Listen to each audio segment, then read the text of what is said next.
Okay, and we'll be getting started in just a couple of minutes. And I'm definitely going to try to get us out of here by 12 o'clock. That is in 1 hour. So you're probably connecting from other places, but I want to make sure that I get us out in 1 hour. So hopefully you all should be able to hear me and see me okay. We've done some tests to make sure that that's happening. If you can't, just type something into the chat box to let us know. Okay? So it's 11 o'clock. We are, yes, audible and visible. Great, great. Thank you. We're going to go ahead and take care of a couple of logistics, also giving people a couple of minutes to join us. But this is being recorded. One of the benefits that you get, though, from attending live is you get to ask questions live, and I can answer you. So it's almost like a coaching session in a sense. And I want to save some time at the end, probably about 10 minutes or so at the very end for questions. And when you register, you also should have received a link for a free download for a video. And I believe there's an audio included as well. So that's one of the benefits you get for registering, whether you attend or not. But of course, we love to have you attend because it adds to the energy and the dynamics of what we're doing. Okay, so today, in fact, let's go ahead and get into the logistics. If you have a question, the best way to answer it is to use the Q&A box or link. Depending on the screen that you're using, if it's on a laptop or a desktop, it'll be down at the bottom. If you're using an iPad or something, it may be at the top. So play around with it. Look for the Q&A box where you can actually ask your questions in there. And we'll do our best to answer those questions to you and to answer those questions for you. You may also send your questions via chat, but we prefer that you do it using the question and answer box. Okay? So hopefully that's clear. If you have any questions about something related to what I'm talking about or related to a program or so forth, feel free to ask Sakshi. She is available by chat, okay? For those of you that might be watching this as a recording, then you're going to want to go ahead and just go to any of my pages, pro90d.com or pro90dcourses.com. It's a new site that we've developed just for our courses. You can go there, and there's usually a little blue box or bubble at the bottom of the page where you can ask your questions, okay? So that being said, we're going to go ahead and get started. Welcome to everyone. Some people are going to start to come in while we're already moving, but that's okay. Today, we're going to be talking about how, when you speak, people listen. When you speak, people listen.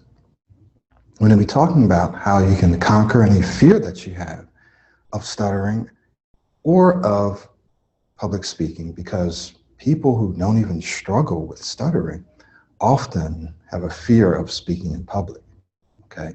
And sometimes when they have to speak in public, when we say speaking in public, it could be anything, speaking to a group of 2 or more people, speaking in a group while sitting, standing, giving a report at work, or doing a public presentation, doesn't matter, or even an interview. Often when people experience that fear, they actually begin to stutter. They block up, they can't say anything. They start to become very, very anxious and nervous. Their thinking becomes cloudy. They are simply not able to communicate what's on their minds. This can happen to almost anyone, and it does happen. So you're not alone, we're not alone in this. What we're going to be talking about today is how you can conquer that fear and captivate your audience so that when you speak, they listen. When you speak, they listen. Now, I told you in the description of this webinar that we're going to be looking at 3 things primarily. The first one is the number one what? The number one factor that causes fear, right? We're going to be looking at that. We're also going to look at the one thing, the one deadly mistake that you don't want to make prior to your presentations. In fact, I'm going to talk about that one first. The one deadly mistake that you don't want to make prior to your presentations. So let's talk about that one first. The one deadly mistake. Okay? The one deadly mistake you do not want to make before your presentations. What is this and why is it important to you? The one deadly mistake that you don't want to make is something that we call negative anticipation. Negative anticipation. Let's use this one. It's what we call negative anticipation. Okay? Negative anticipation. Now, what is negative anticipation and why is it a major factor? Negative anticipation is when you begin to negatively think about your upcoming presentation. So here's the thing. If you have a presentation that's coming up, and remember, I said when we're talking about presentations, we're talking about anything from speaking to two people, speaking to your boss one-on-one, right, where you're presenting information. You're in a meeting and you have to give a report. You have to give an update, a stand-up, whatever you want to call it. Or if you're a doctor, I work with doctors, they have to give rounds, that's a presentation. Or if you're actually standing in front of a group, and even interviews. All these are considered presentations. So here's the thing. You're going to anticipate that presentation. You're going to anticipate that event that's coming up. You're going to do it, right? You're going to think about it. So when you anticipate something, you think about it beforehand. That is, it's something that's coming up and you start to think about it. You start to look forward to it. It's out there. It hasn't happened yet. And you begin to think about it, to focus on it, to look forward to it. This is going to happen.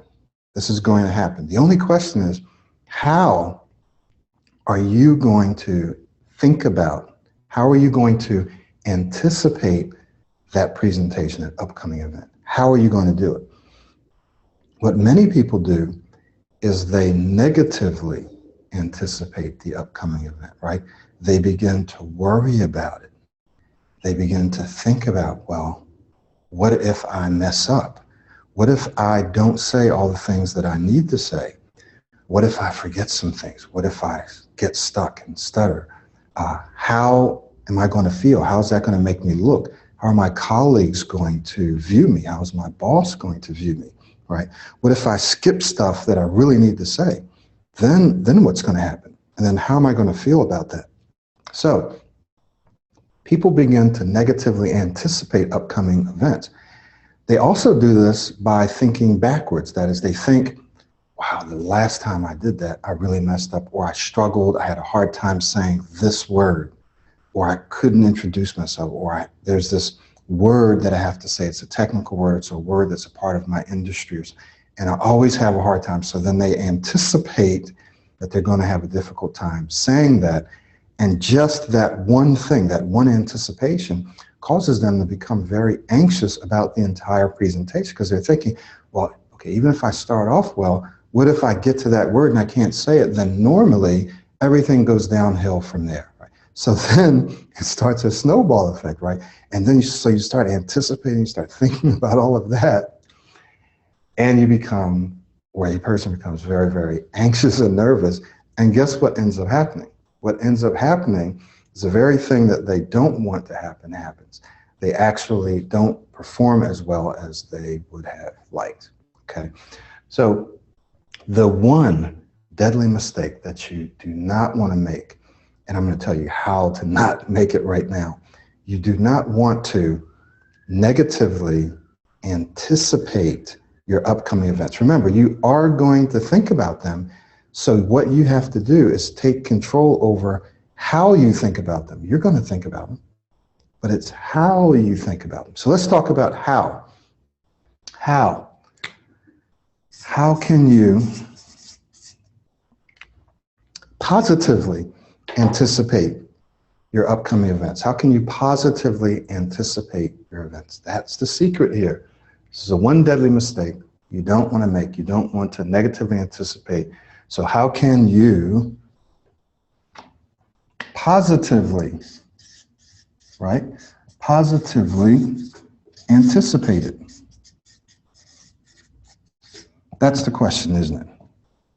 How do we do it? Well, here's how. I'll give you just a couple of steps that you can take. Number one, you want to shift your focus to two things. I'm going to write these down for you. Shift your focus, right? Shift, I'm not going to write the word focus, but shift your focus to two things. Number one, the experience that you want your audience to have with you. You want to shift your focus, shift your attention, your thinking. Remember, you're already thinking now. You're having a train of thought, right? The train of thought often is, I hope I don't mess up. I think I'm going to mess up, right? You want to shift that train of thought to, number one, the experience you want your audience to have with you. Michael, what do you mean by experience? What do you want your audience to feel while you're speaking? Do you want them to smile? Do you want them to nod? Do you want them to agree with you? Or do you want them frowning and going, what? Can't understand, what is this person talking about? No, you want them to have a certain kind of experience with you, yes? So what you want to do is continue to shift your thinking to, what kind of experience do I want this audience or this, whoever it is that you're talking, what kind of experience do I want them to have with me? Now, you don't just shift your focus once, because those negative thoughts will continue to come back, right? So you say, oh, okay, I tried it and it didn't work. No, you have to continue. Keep shifting your thoughts. Every time the thought comes back, don't get upset. Just gently shift your thoughts over to the experience I want my audience to have with me. I want them to nod, yes. I want them to smile, yes. I want them to say, yes, that makes sense. So yes, I understand what they're saying. The second thing that you want them, that you want to shift your attention to, is the takeaway, right? The takeaway. You want to shift your attention, your focus, your thoughts to the takeaway that you want your audience to have, right? What is it that you want them to walk away with? What is it that you want them to know? What's the information? Let's say you're just doing a simple report. You're sitting down around the table. It's your turn to give your report on what's been happening in your area. What do you want them to know? What's the information you need them to know? And you want to make sure that you communicate it clearly. You want it to be clear. So I want them to know what I did last week, what my challenges were, and what help I need. So I want to communicate that clearly. So clarity. I want to do this confidently, and I want to do this clearly. So what do I want them to walk away with? What information do I need? Or you may be presenting information that you need them to take action on. So then you ask yourself, what are the actions I want them to take as a result of the information that I'm presenting? Does that make sense? So now you're constantly, remember, not just once, because the negative thoughts keep coming back. You're constantly shifting and reshifting and refocusing your attention on, number one, the experience that you want them to have. Number two, the takeaway. What do I want them to know, or what actions do I want them to take as a result of this communication, of this presentation, okay? Very, very important, yes? Very, very important. So you want to positively anticipate your upcoming presentations as opposed to negatively anticipating them. So one thing that you can do is to shift your thinking, constantly shift your thinking to the experience you want your audience or listeners to have with you. I want them to smile, I want them to nod, I want them to say yes, I want them to understand. And the takeaway, what information do I want them to walk away with? What actions do I want them to take? Now, here's the second thing that you want to do, okay? Some of these you're going to hear me actually repeat a little bit in just a moment. The second thing that you want them to do is you want to reframe. You want to reframe the upcoming presentation. What do I mean by reframe? Reframing is a technique that's used to take a situation, right, and change the way you're looking at it. So it's like if you have a picture, and there's a frame. You want to take the frame off and put it on a different picture. So let's say you have a frame, you have a picture, and this picture is something you don't like. Ooh, okay, I really don't want to do this presentation. I'm really anxious about it, messed up the last time. So I want to take the frame off that and put it on another picture, and this other picture says, ooh, wow, I'm really looking forward to this. This is a great opportunity for me to present myself, to really show that I know my stuff, to really show the work that I've been doing or the knowledge that I have. So you're reframing the situation. How do you do this? You reframe by what you think, but also by what you say. So you begin to tell yourself, instead of I'm anxious, I'm nervous, right? You don't think or say that. You say, I'm excited about this upcoming period. This is an opportunity. I've had clients do this, and it really, really works, right? When you reframe and you say, I'm really excited. So the feelings that you experience when you're excited are similar to the feelings that you experience when you're anxious or nervous, right? So if you've met a person of the opposite sex and you're attracted to them, you get these funny feelings, and you feel, sometimes a person can feel sick, sometimes can feel nervous and anxious, but also you can translate that into feeling excited, right? You're excited. It's not really negative, it's a positive. So you want to take the same thing when you have an upcoming event. You want to reframe it and say, I'm really excited about this event. This is an opportunity. So you begin to see the event differently. You begin to think about it differently. You begin to shift those same feelings, right? Because we all feel a little anxious about an upcoming event or presentation, right? Depending on the impact it can have on us, we can all feel a little anxious about that. So we shift our feelings by reframing it and saying, this is an opportunity, I feel excited. The other thing that will happen is sometimes you may be feeling anxious about very normal situations like ordering food or giving your name. And eventually, and I've talked about this in some of the other webinars, we want that to go away, where you're no longer anxious about those kinds of things, okay? So I want you to go back and review some of the other webinars. And if you don't have them, please send me an email, because after every webinar, I do send you out a replay link, and you may not get it. It may go to your spam or something. We're hoping to change that. So remember, go back and check those out, and we talk about how you can stop negatively anticipating things like introducing yourself and so forth. All right, do a quick review, then we'll move to the next one. So one deadly mistake people make is negatively anticipating, right? Negative anticipation of the upcoming event. Remember, you are going to anticipate it. What you want to do is shift to positively anticipating it, right? How do you do this? Number one, you shift your thinking, your focus to the experience you want the listeners, the audience to have, the takeaway. Number two, you reframe it. You actually say, I'm excited, okay? So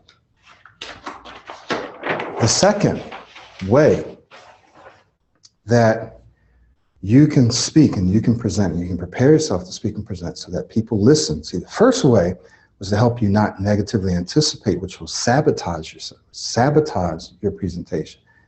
Second way is very, very similar. It has to do with the number one factor causing, let's just say, fear or anxiety, right? Fear or anxiety. The number one factor causing fear or anxiety? The number one factor. What's the number one factor? Here it is. I'm going to give it to you. The number one factor is negative preoccupation. Negative preoccupation, okay? So it is negative when we are negatively negatively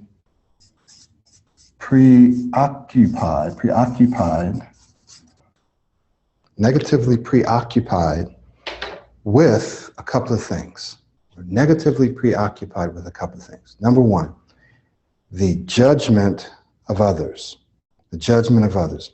So the number one factor that causes fear, a lot of research has been done on this, is when we are negatively preoccupied with what other people are thinking about us, what other people might be thinking, what other people might be saying. This is pretty much the same, and if you walk up to someone that you don't know, sometimes you begin to think, well, I wonder what they think about me. Right? So this could be in one-on-one, could be in social situations, most definitely in presentations and interviews. Negative preoccupation and being negatively preoccupied with the other person, right? With what they might be thinking, what they might be saying, how they're feeling about it. Maybe you're thinking, I wonder if they like the clothes that I have on. I wonder if they like my hair. I wonder if these shoes are right. I don't know if these shoes are right. Maybe they don't like my shirt. Maybe they don't like the way I look. So we start becoming negatively preoccupied with that other person. Now, why is this bad? It's bad because it causes a person to become overly self-conscious. They start thinking about, okay, well, I want to make sure that I don't mess up, or I want to make sure that I please this person. How can I please this person? So then you start looking for signals that confirm your negative preoccupation. You start looking to see, how are they looking? Are they paying attention to me? Are they looking down? Are they frowning? Do they look confused? So you start looking for signals, and any little signal that seemingly confirms your negative preoccupation, then all of a sudden your heart drops. And you say, oh my goodness, they don't like what I'm saying. Or they, you know what? I don't think they're paying attention. This guy's over here on his phone. I've been doing, I used to do retreats, all-day retreats, relationship retreats, like a couple of times a month. And I remember seeing people, sometimes we'd have 50 people, 40 people, 30 people, and you'd see people like with a frown on their face, and you're wondering, okay, are they frowning because they disagree? And sometimes I would check, because I was very sensitive to the audience. I wouldn't let it bother me. Sure, there were times when it did, but wouldn't let it really bother. But I would check, and if I saw someone that looked confused, or they looked like they were like, then I would check, and I would say, so do you have a question, or is there something not clear? And sometimes they would say, no, I was just thinking, right? So it has nothing to do with you. They're not confused. It's not that they don't like what you're saying. They're just thinking, and that's the way that they think.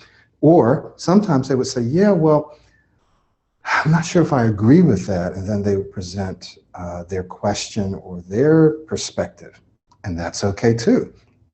So you'll look for signals on the face or in the body language of the audience, and this can both be good and bad. It can cause you to be sensitive to the audience, but sometimes you can be overly sensitive, and you'll be wondering or thinking that, hey, I don't think they're paying attention.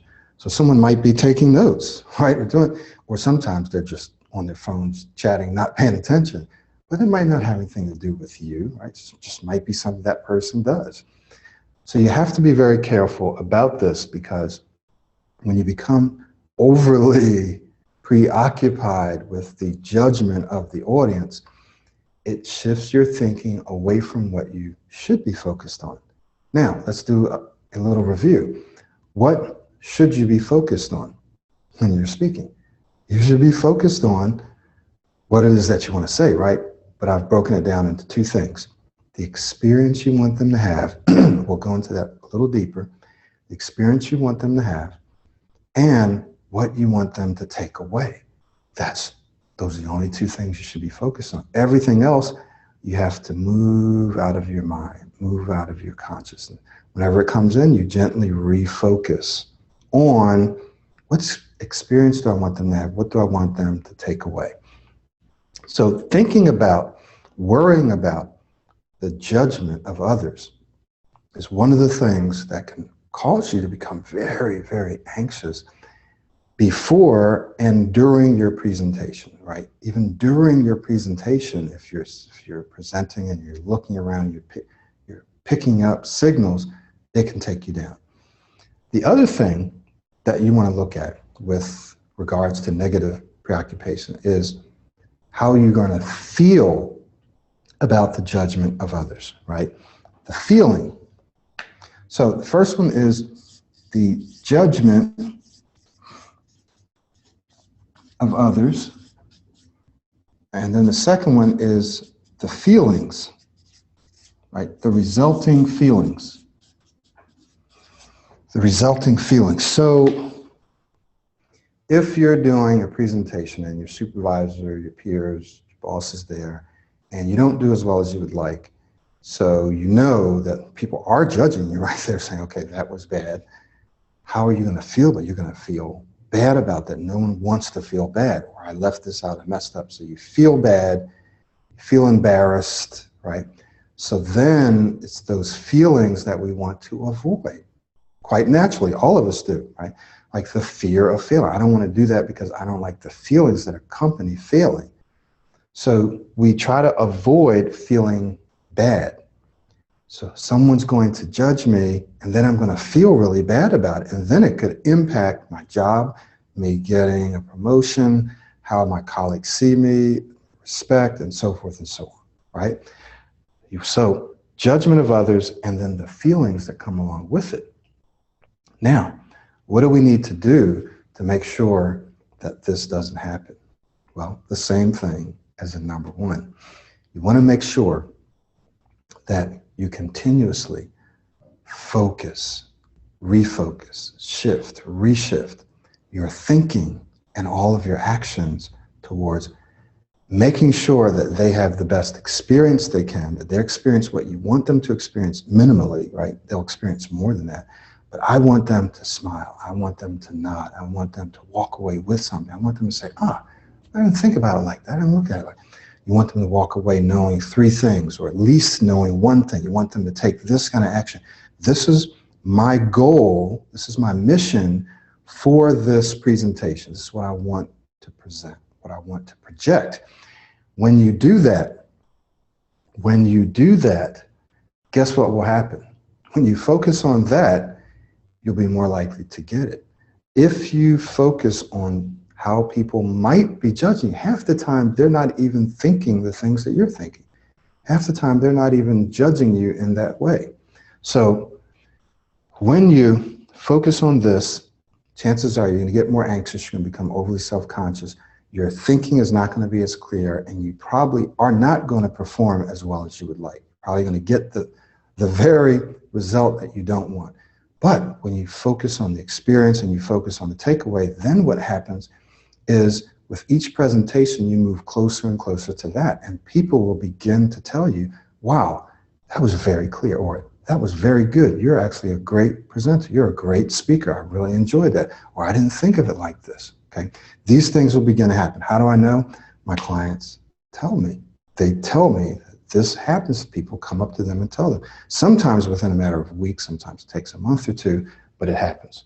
All right, so this is a biggie. Number one factor is being negatively preoccupied with what? The judgment of others and the feelings. I want you to just go back through your own experiences and think about this. Think about, isn't this true for you? Of course, there are other factors involved here, but this is the number one. If it's something that's different, or you want to add some things, feel free to type that into the chat box. If you have any questions that are coming up for you now, type it into the Q&A box. What we're going to do now is move now to the final part, which is I'm going to give you about 4 things that you can do to make sure that when you speak, people listen. These are all very simple things. If you do even just one of them, it will help you in the sense that you're going to give people the kind of experience with you that you want them to have, right? That you want them to have. So we're going to talk about this last one here. Okay. So the 4 things that I'd like for you to do, and one of them we've talked about, and I've been purposely repeating this. I've been purposely repeating it over and over because it's probably the most important thing. The one thing that you want to do before your presentations is clearly define or clearly focus on your audience and the experience you want them to have and the takeaway, right? So 4 things, 4 actions. The first one, and we're going to go a little deeper into this one. Focus on the experience, and you want to focus on the takeaway. So let's go a little deeper into that one, right? And then we'll talk about the others. So what you want to do is you want to think about your audience. Who's going to be in the audience? My colleagues, my peers, these folks over here, this category of folks, this demographic. So you want to think about who's going to be there. Okay, they're struggling with this, they're having these. Think about who's going to be in your audience and listen what questions they have. What is the reason they're coming to that meeting or that presentation? So let's say you're giving a report, right? Just a regular report at work. Why are people coming to me? Well, one reason, because maybe they have to. 2, because they want to know what you're doing. So the question is, what is he doing? What is she doing, right? What has she been up to? What is this presentation about? So they have some questions. Your job is to anticipate those questions. Think about, what are the questions my audience has? And let me answer them. When you answer the questions of your audience, you probably can't answer all of them. When you anticipate the questions they have and you answer them, they're much more satisfied, right? Now, here's something that we cover in depth in the new as well as the old Pro 90D 3.0, right? So we talk about structuring your presentations around questions and answers. Even if you don't articulate the questions, but people are listening to you and they're having questions. Well, how does this apply to me? Or what are you talking about? Or why is that true? Or, okay, well, how do I do that, right?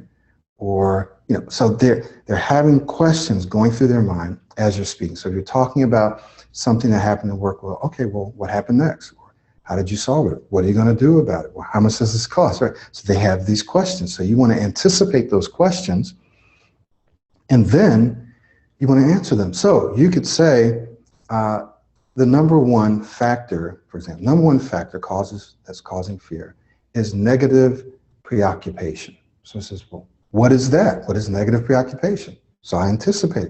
Negative preoccupation is when you do X, Y, Z.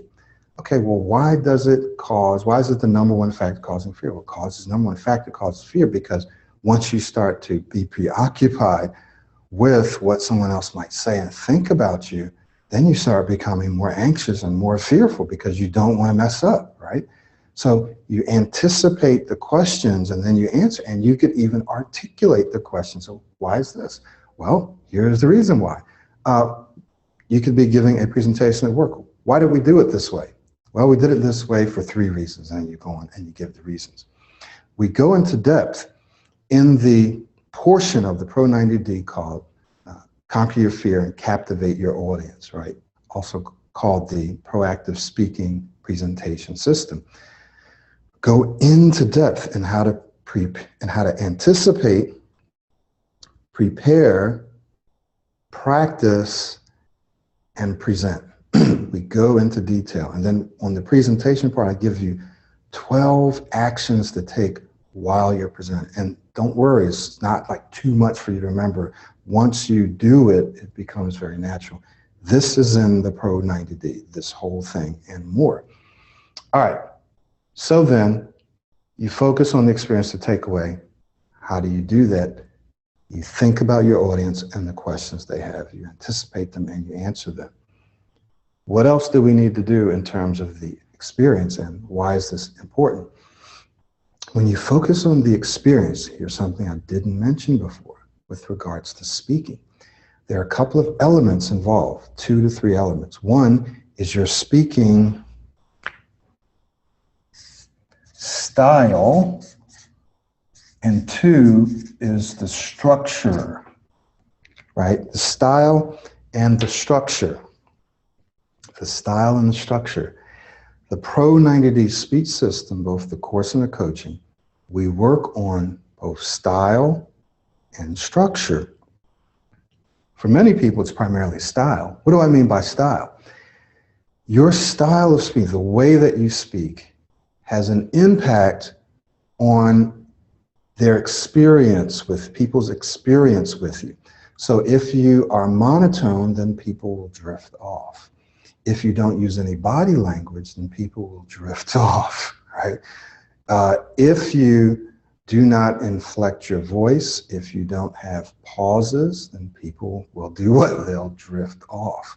So what you want to do is you want to have a speaking style, presentation style that people can tune into, they can watch you, they can listen to you. And all of our styles are different. I have a particular style, and then there's people out there who are just very dramatic and animated, and that's great for them, right? You have to also look at your personality and see what works best for you and get the best out of yourself and your style, which may mean you need to change your style a little bit, but you don't want to completely become someone else if it doesn't fit your personality, right? Why? Because it'll come across as inauthentic. So I've seen a lot of people, and I've admired how they speak. I'm like, wow, that person has a lot of energy and people are laughing. In fact, I've presented with people like that. And there's a lot of energy and it's laughing. I was like, wow. And it helped me step up my game a little bit. But I still maintained my style because there's something that you bring to the table. And when you're authentic, even though you might be a little more subdued, a little more quiet, but there's something that resonates with people because it's authentic, it's you. So you're able to connect with people. They're able to see you for who you are. They don't see you trying too hard, trying to entertain them, trying to be someone else. They see you as you, and they receive the information in a much more deeper and easier way, right? Now, if you try to be someone else, then people can pick that up. So this person over here, in fact, one of my colleagues, he just has a different speaking style, and it's great, and I admire it, and people connected with him. So you can't be distracted by someone else's speaking style. So, ooh, I wish I was like this. No, there's nothing wrong with modeling someone. In fact, it's a core part of our program. But you got to model someone whose style is somewhat similar to your style, right?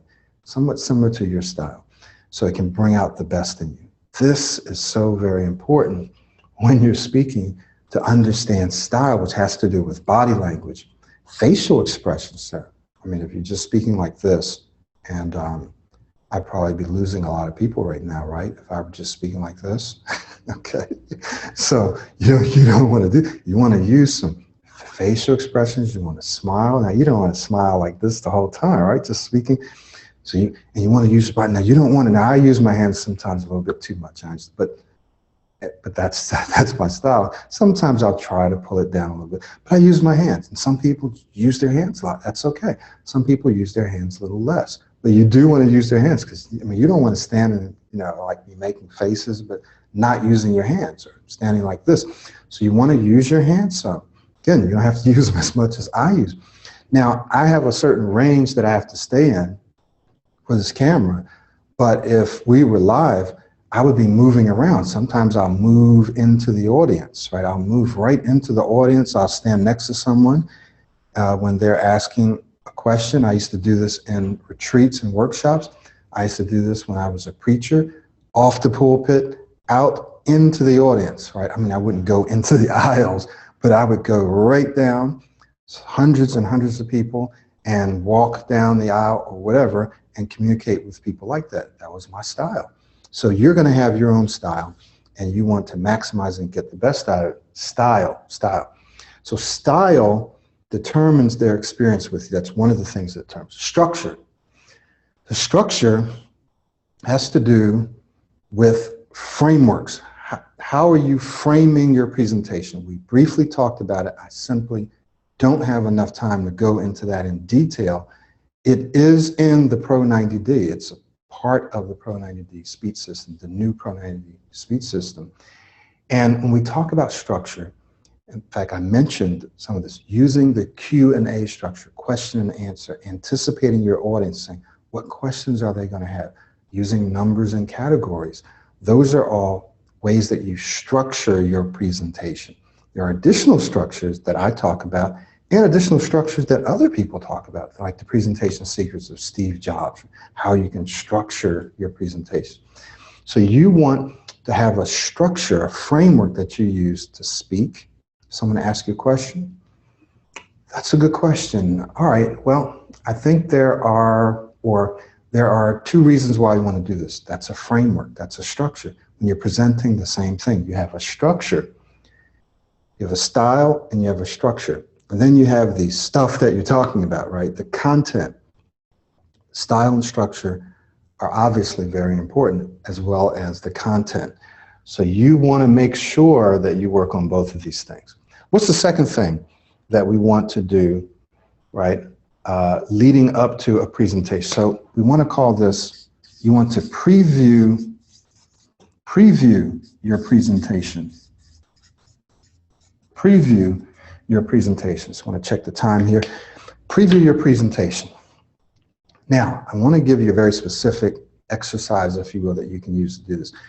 Previewing your presentation is simply a matter of taking some time to sit down, or wherever you're at, and picture yourself going through that presentation. Picture yourself going through. So you want to picture yourself coming into the meeting, or wherever it is, just driving in, taking the bus in, however you get there, you picture yourself going in. You actually feel that little bit of excitement. Could be a lot of excitement, right? You feel it, you experience this, wow, okay, I'm feeling pretty excited here. You could even say, I'm feeling a little anxious here right at first. So you picture, and you see yourself going in, smiling, talking to people. Might be people you know or people you don't know. Introducing yourself or saying hi, asking how they've been doing, shaking their hands, whatever, smiling. So you're having some conversation. And you feel the anxiousness beginning to go away. You say, okay, you know, I'm cool, I'm relaxed, it's fine, I'm going to do a great job with this. You feel it start to subside a little. Then when it's your turn to speak, right, it's your turn to speak, whatever the situation, then you see yourself smiling, or just a little smile on your face. Starting slow, you see yourself going slow and getting into your content, interacting with and engaging the audience. You see yourself, now you see the audience. You're looking in their eyes. You're not looking away. You're looking in their eyes. You see them nodding, connecting with you. You see them smiling. You see them taking notes or whatever. And it feels good. It feels great, right? So then you see you going through your information, whatever it is, and you're done. And if it's a presentation, you see people clapping, or if it's not that kind of a presentation, then you're done. But you know you connected with people. You know what you said. It was clear, and you feel great about it. So you preview your presentation. Preview. It's like a movie.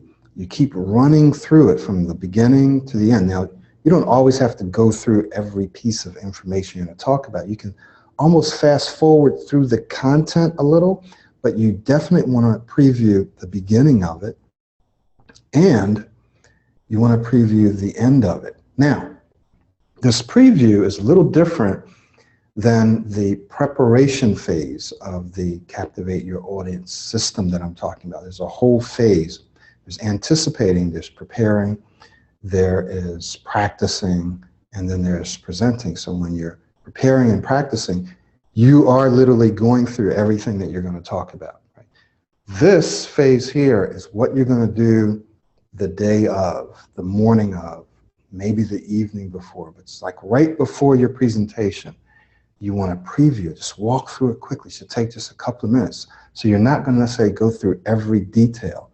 You're going to fast forward through that. Does that make sense? So this is kind of like a quick preview. We could call this a quick preview, okay?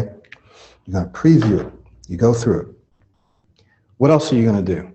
The next thing that you're going to do is, got just a couple more things, is you're going to, believe this or not, this is very, very simple. You're going to greet the audience. I just mentioned that, didn't I? Well, I want to talk about it here specifically. Greet the audience, right? Greet the audience. If you can't see it, it says greet the audience. Greet the audience. That means you want to connect with the audience or your colleagues, whoever it is, before the presentation. Why? Because then it doesn't feel like it's a them against you. It's like, I know them, I met them, I just talked with them. I'm continuing to speak with them through this presentation. Continue to have a conversation with them during this presentation. So here's what I want you to know. You want to start looking at your presentation as a conversation, right? It's more of a formal conversation. I call it a conversational presentation. And I focused on this. I've been working on this, wow, for at least a decade or more, at least a decade or more.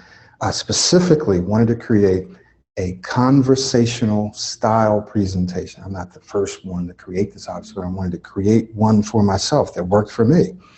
So I did. So you want to be able to present in such a way where it feels conversational. That can mean actually interacting with and engaging the audience by asking them a question, or it can mean something that we call pseudo engagement, meaning it feels like you're engaging with them when actually you're not. Technically you're not, because maybe they can't answer your question. Maybe you're doing a video, right? You're recording a video. They can't answer your question. You can't see them. Or maybe it's not appropriate for you to ask and answer questions in that presentation. But you can make it such that it feels very conversational, okay? So you want to greet the audience. Why? Because when you do that, you feel more connected with them. You feel more relaxed. And all that you're going to do in your presentation is just continue the conversation. So you might say, it's great to see you all here. I just talked with you, and that reminds me of this, right? I mean, obviously you don't have to say that, but you feel that connection with them. Does that make sense? Greet the audience. Very simple, but very important. Why? Because often when a person has to do a presentation, what they'll do is they'll go off by themselves and they'll be sitting and they won't talk to the other person, or they won't talk to the people in the audience, and then it's a them against you. Okay. Now, the final thing here is, this one is very, very simple, but so very important as well. Smile. Okay, smile. You wouldn't believe how powerful this one is. You want to make sure that you smile as often as you can and as often as is appropriate. Why? When you smile, it relaxes you and it relaxes your audience. When you smile, it relaxes you and relaxes your audience. So you want to smile at the beginning, definitely. You want to smile before the presentation, talking to people, smile at the beginning, and smile sometimes during your presentation. At least have a pleasant look on your face while you're presenting. Smiling relaxes you and relaxes others. I know when I've done interviews, I've smiled. Not fake smiles, right? But I've really tried to be pleasant and smile, because it relaxes them and it relaxes them. Sometimes there's some people that really they have like this facade. You almost have to break through it. So I'm continuously smiling and trying to engage. And then finally you'll see them start to melt and break down a little bit. So smile, believe it or not. You want people to listen when you speak, and you want them to like you, right? If they don't like you, they're probably not going to listen to you. And one of the things that helps facilitate liking is smiling. When you smile, people say, wow, this person looks very pleasant. They look approachable. I feel like I like that person, or I could like that person, okay? So it's that first impression. Now, I don't always smile. Sometimes I don't smile as often as I should, as I'd like to. So work on smiling or having a pleasant look on your face at the beginning of your presentation, right, and throughout the presentation, okay? So those are the 4 steps, the 4 actions that you want to take. This being critically important, this not as important, but believe it or not, very, very powerful. The more times you preview your presentation, it is as if you actually had done your presentation, right? When you preview it, you activate the areas of your brain that will be activated when you actually do the presentation.